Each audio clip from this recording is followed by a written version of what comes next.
السلام علیکم ورحمۃ اللہ وبرکاتہ۔ اعوذ باللہ من الشیطان الرجیم، بسم اللہ الرحمن الرحیم۔ سورۃ الطلاق آیت نمبر 6 سے دیکھیں گے۔ اس میں ان آیات میں اللہ تعالیٰ نے اپنے بندوں کو حکم دیتے ہوئے فرمایا کہ جب ان میں سے کوئی اپنی بیوی کو طلاق دے تو وہ کس طرح کا معاملہ کرے۔ اللہ تعالیٰ نے فرمایا اسکنوہن، تم رکھو انہیں، من حیث جہاں سکن تم خود رہتے ہو۔ تو یہاں پہ شوہروں سے کہا گیا کہ اگر طلاق تم نے دے دی تو لیکن پھر بھی انہیں اپنے گھروں سے نہ نکالو۔ جو عدت کا وقت ہے 3 حیض، تو انہیں اپنے گھر میں ہی رہنے دو، انہیں وہیں پہ رہائش فراہم کرو، اور جس طرح یعنی کس طرح ان کو اپنے گھر میں رہنے دینا ہے، من وجدکم، یعنی اپنی طاقت کے مطابق، جس طرح تم رہ رہے ہو، جتنی تمہارے میں طاقت ہے، استطاعت ہے، اسے بھی اسی گھر میں رہنے دو۔ اب اس طرح نہیں کرنا کہ طلاق تو ہو گئی ہے، اب میرا اس سے کیا واسطہ، اب 3 حیض یہ عدت کا ٹائم یہاں گزارے گی تو کوئی کونے میں پڑے رہے، نہیں، بلکہ اسے اچھی طرح سے رہائش دیں، اس کو اکوموڈیشن دیں۔ اگر گھر کافی بڑا ہے تو خاص طور پہ ایک کمرہ اس کے لیے مخصوص کر دیا جائے، یا نہیں تو شوہر پھر وہ اپنا کمرہ ہی خالی کر دے تاکہ یہ بیوی اپنی عدت کا وقت وہاں پہ گزارے۔ تو ہم نے پہلے بھی آیات میں دیکھا تھا کہ عدت کا وقت نہ شوہر بیویوں کو نکالے اور نہ خود بیوی وہاں سے نکلے، عدت کا وقت وہیں پر گزارنا ہے۔ اور یہ کون سی طلاق میں ہوگا؟ یہ طلاق رجعی میں، پہلی طلاق کے بعد اور دوسری طلاق کے بعد، یہ 2 طلاقوں کے بعد بیوی شوہر کے ساتھ وہیں عدت گزارے گی، اپنی 3 حیض پورے وہیں مکمل کریں گی۔ اور ہم نے یہ بھی دیکھا تھا اس میں حکمت کیا ہے، جب دونوں آس پاس رہیں گے، آمنے سامنے رہیں گے، تو کسی نہ کسی دن خاوند کا دل تو پسیج جائے گا، تھوڑا نرم پڑ جائے گا، ہو سکتا ہے اس کا دل اس کی طرف مائل ہو جائے، پھر رجوع کرنے کی اس میں رغبت پیدا ہو جائے۔ اور اگر خاص طور پہ بچے بھی ہوں گے تو پھر دیکھیں گے اس کے امکان تو اور ہی زیادہ ہے۔ تو جب عدت کا وقت وہیں سامنے ایک ساتھ گزاریں گے تو ہے کہ ان میں کچھ یعنی رجوع ہو سکتا ہے، ان کے جو رنجشیں ہیں وہ ختم ہو سکتی ہیں۔ تو لیکن کس طرح اس آدمی نے رکھنا ہے، من وجدکم، یعنی اپنی مقدار کے مطابق، جتنی اس کی حیثیت ہے اس طرح سے اس کو وہاں پہ رکھیں۔ یہ نہیں کہ کسی کونے میں بس پڑی ہوئی ہے، نہ بیڈ ہے اس کے پاس، کہیں نیچے چٹائی ڈال کے اس کو سلا رہے ہیں، وہیں کھا رہی ہے، وہیں رہ رہی ہے، نہیں، اچھی طرح سے اس کو اپنے گھر میں رہائش دیں۔ اور پھر اللہ تعالیٰ نے فرمایا مردوں کے لیے احکام ہے، وَلَا تُضَارُّهُنَّ، اور نہ تم تکلیف دو انہیں۔ اب یہ بیوی ہیں جنہیں تم نے طلاق دے دی ہے، عدت کا وقت اپنا گزار رہی ہیں یہاں پہ، تو ان کو تکلیف نہ دو۔ کیوں؟ تاکہ تم تنگی کرو، لِتُضَيِّقُوا، تاکہ تم تنگی کرو علیہن، ان پر۔ تو اللہ تعالیٰ نے فرمایا اور تم ان کو تنگ کرنے کے لیے تکلیف نہ دو۔ اب شوہروں کو یہ بھی ہوتا ہے کہ اب میں نے اس کو طلاق دے ہی دیا ہے تو ٹھیک ہے، ذرا اس کو اور تپاؤں، تھوڑا ذرا اس کو اور ستاؤں، اور اس طرح مینٹلی ٹارچر بھی کرتے ہیں کہ اب وہ بیچاری یہ سب چیزیں برداشت نہیں کر سکتی، اور وہ پھر کیا ہوتا ہے، وہ اس کی تکلیف دہ باتیں یا رویہ جو ہے یا مینٹل ٹارچر جو ہے اس قدر تنگ کرتے ہیں کہ وہ خود ہی گھر چھوڑ کر چلی جائے۔ ابھی عدت کا وقت ختم نہیں ہوا لیکن شوہروں کے اس رویے کی وجہ سے وہ خود ہو سکتا ہے گھر چھوڑ کے چلی جائے۔ تو اللہ تعالیٰ نے فرمایا اس طرح بالکل نہیں کرو، اس کو تنگ مت کرو، اس کو تکلیف نہ دو۔ وہ بے شک اپنا عدت کا وقت یہاں گزار رہی ہے لیکن تم احسن درجے کے ساتھ اس کے ساتھ معاملہ کرو، اس کو تکلیف مت پہنچاؤ کہ وہ تمہیں چھوڑنے پر مجبور ہو جائے کہ گھر چھوڑ کر چلی جائے، اس حد تک اس کو نہ لے کر آؤ تم۔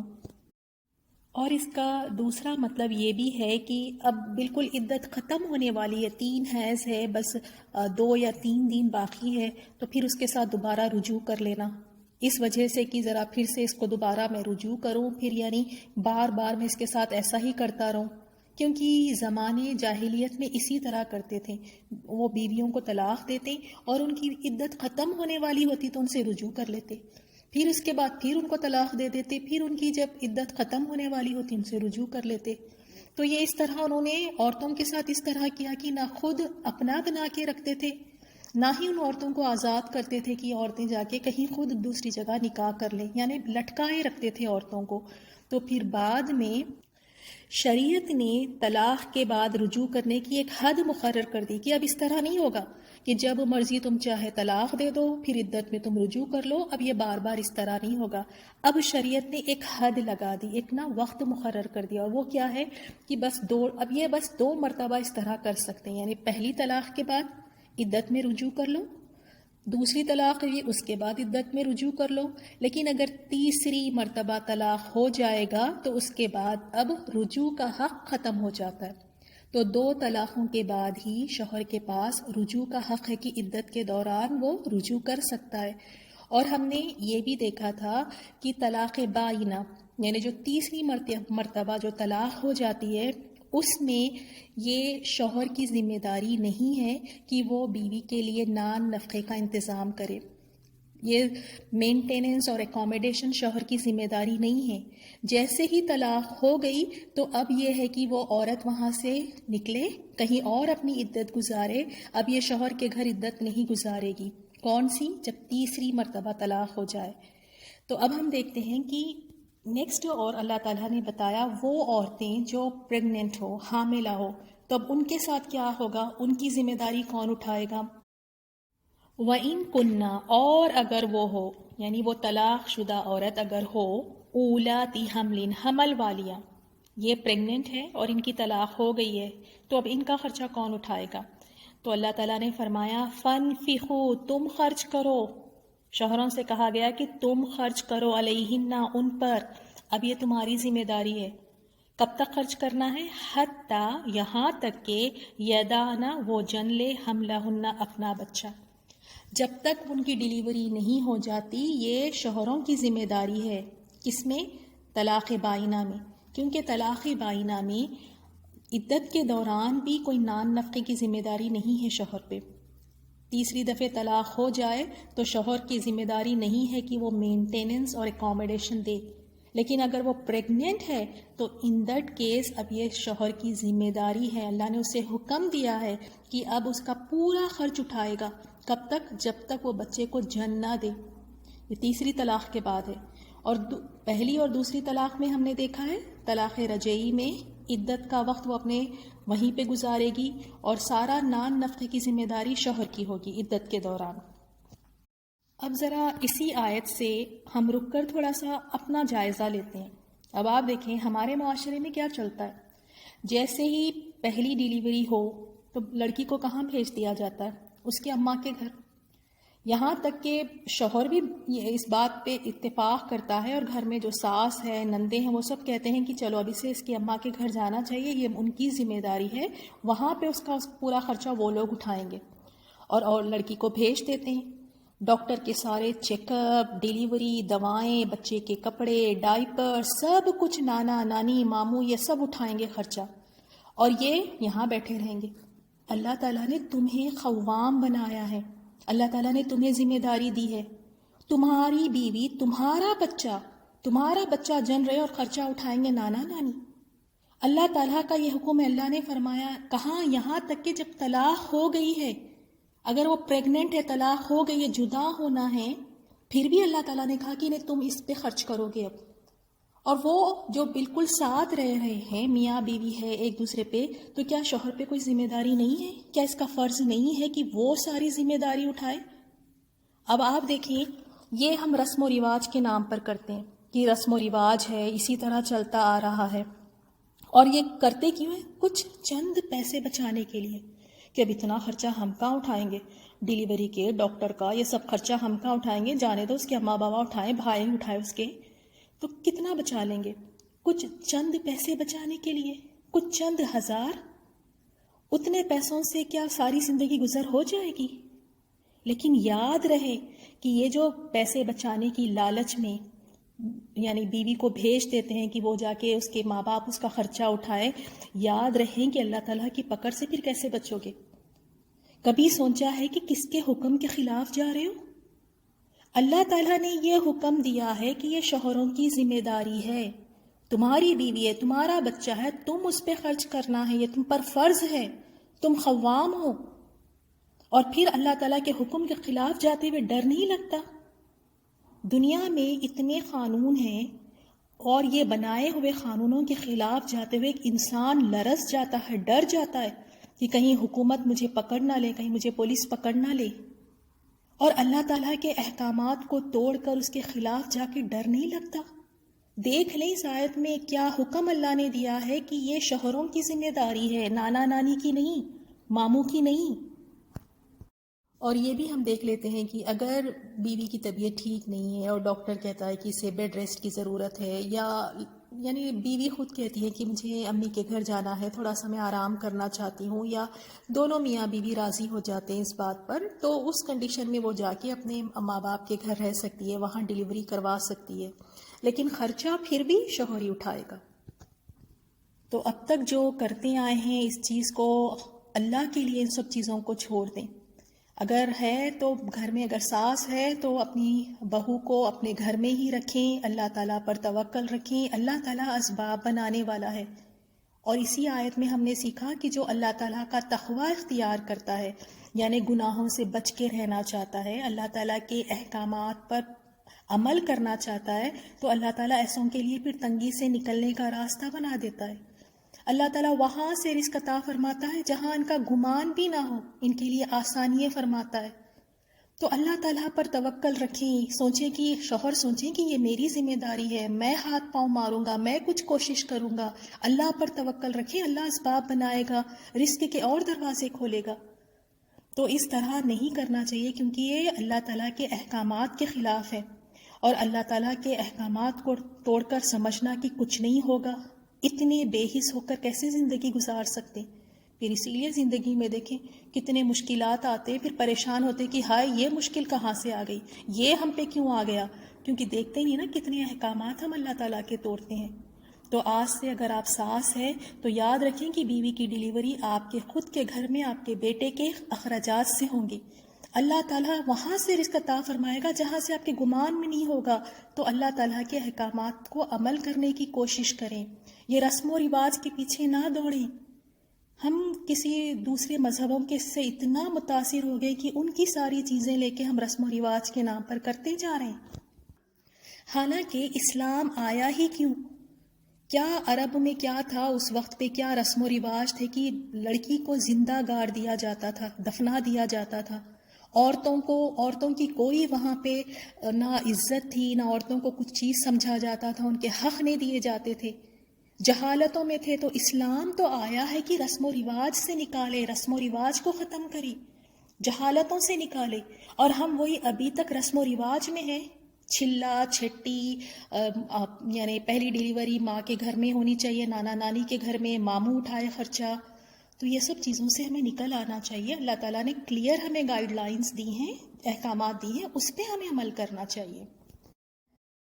اب ہم دوسرا حکم دیکھتے ہیں۔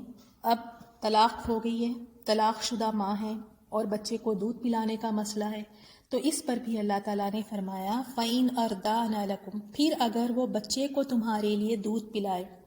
شوہروں سے کہا گیا کہ طلاق ہو جانے کے بعد تمہاری طلاق شدہ بیوی بچے کو دودھ پلا سکتی ہے، اور اگر وہ دودھ پلانے پہ راضی ہو جائے تو تم کیا کرو، فَآتُوهُنَّ أُجُورَهُنَّ، تم ان کو ان کی اجرت دے دو، اس پہ ان کو کچھ پے کر دو، کچھ اجر ان کو دے دو۔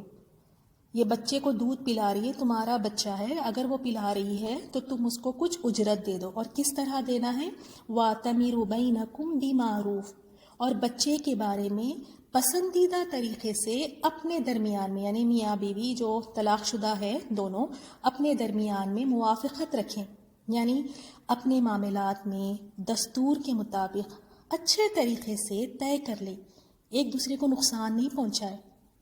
وَإِن تَعْسَرْتُمْ فَسَتُرْضِعُ لَهُ أُخْرَىٰ، اور اگر ایک دوسرے کو تنگ کرو گے تو اسے کوئی دوسری عورت دودھ پلائے گی۔ اب دیکھیں یہاں پہ، یعنی اگر مرد ہے اور مرد اور عورت میں اختلاف ہو جائے، عورت کہتی ہے، ماں کہتی ہے کہ دودھ پلانے کی بہت زیادہ اجرت طلب کرتی ہے کہ مجھے اتنے زیادہ پیسے چاہیے، اتنا مجھے پے کریں بچے کو دودھ پلانے کی، اور آدمی اس بات پر ایگری نہیں کرتا۔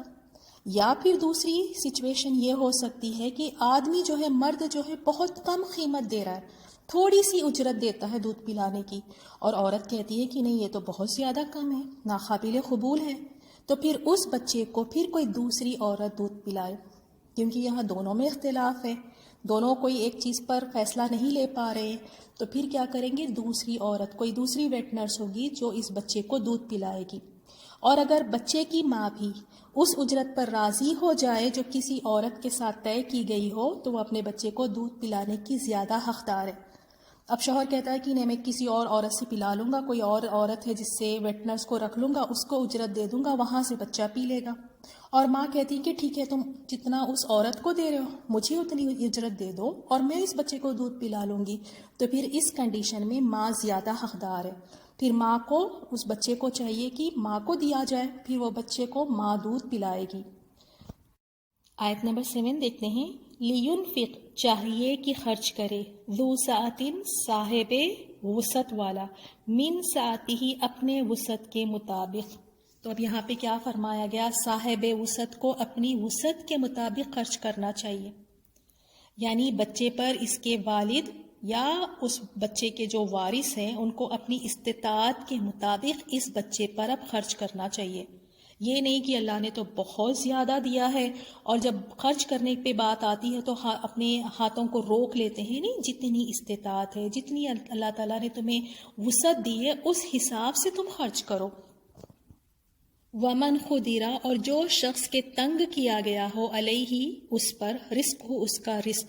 اب ایسا ہے باپ کے اس بیچارے کے پاس تنگ کیا ہوا ہے رزق، یعنی اس کے پاس اتنا زیادہ اتنی زیادہ وسعت نہیں ہے، اتنی زیادہ استطاعت نہیں ہے، تو پھر وہ کس طرح خرچ کرے گا؟ فَلْيُنْفِقْ، تو چاہیے کہ وہ خرچ کرے، مما، اس میں سے جو عطاہ اللہ، اسے دیا اللہ تعالیٰ نے.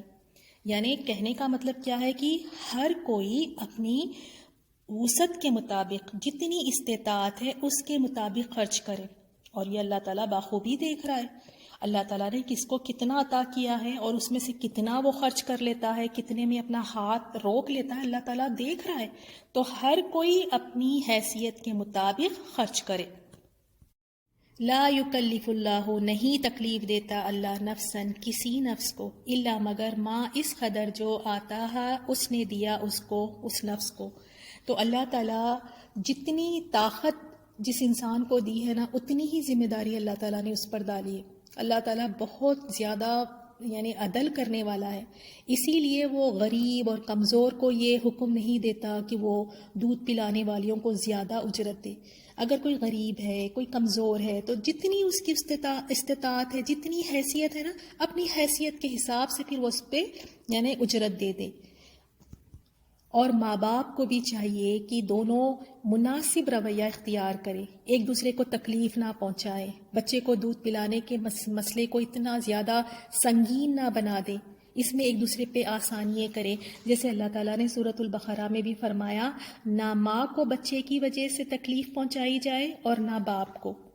تو کئی مرتبہ ہم یہ بھی اس طرح دیکھتے ہیں کہ بچوں کی وجہ سے ماں باپ، یعنی اگر ماں کے پاس بچہ ہے تو باپ کو تکلیف پہنچائی جاتی ہے، اگر باپ کے پاس بچہ ہے تو ماں کو تکلیف پہنچائی جاتی ہے. یہ بھی ہم معاشرے میں بہت دیکھتے ہیں کہ طلاق ہو جانے کے بعد اگر بچے باپ کے پاس ہیں تو دیکھیں ماں ترس جاتی ہے اور ماں سے ملنے نہیں دیتے، نہ ہی بات کرنے دیتے ہیں، شکل دیکھنے ترس جاتی ہے. اور اگر اسی طرح بچے اگر ماں کے پاس ہے تو باپ منتیں کر کر کے تھک جاتا ہے لیکن ملنے نہیں دیتے. آپ دونوں کا رشتہ ختم ہوا ہے، میاں بیوی کا رشتہ ختم ہوا ہے، اولاد سے رشتہ ختم نہیں ہوا ہے. اولاد کو اپنے ماں باپ سے ملنے سے روکنا یہ بہت بڑا ظلم اور زیادتی ہے، یہ بہت بڑی زیادتی، بڑا گناہ ہے. یہ حق ہم نہیں مار سکتے، یہ حق اللہ نے دیا ہے. تو اگر ماں کے پاس بچے ہیں تو باپ سے ملنے سے نہ روکیں، اور اگر باپ کے پاس بچے ہیں تو ماں سے ملنے سے نہ روکیں. یہ خونی رشتے ہیں، رحم کے رشتے ہیں، اور جو رشتوں کو کاٹتے ہیں، جو رشتوں کو توڑتے ہیں، وہ جنت میں کبھی نہیں داخل ہوگا. تو میاں بیوی سمجھیں کہ ان کا رشتہ ختم ہوا ہے طلاق کے ذریعے، لیکن بچوں سے نہیں. اور کتنے زیادہ پوزیسو ہو جاتے ہیں کہ بچوں کو بس اپنا سمجھ کے اپنے پاس ہی رکھتے ہیں اور نہ باپ سے ملنے دیتے ہیں، نہ باپ ہے تو ماں سے ملنے دیتے ہیں. کتنی بڑی زیادتی ہے. قیامت والے دن اللہ تعالیٰ کو کیا جواب دیں گے اس بات کا؟ بس یہ ہوتا ہے کہ میرا بچہ ہے بس. تو اس بات کو ہمیں یاد رکھنا چاہیے، یہ حق ہے، کسی کا حق نہیں مارنا چاہیے، اور یہ بچوں کا حق ہے کہ بچے ماں باپ دونوں سے ملے.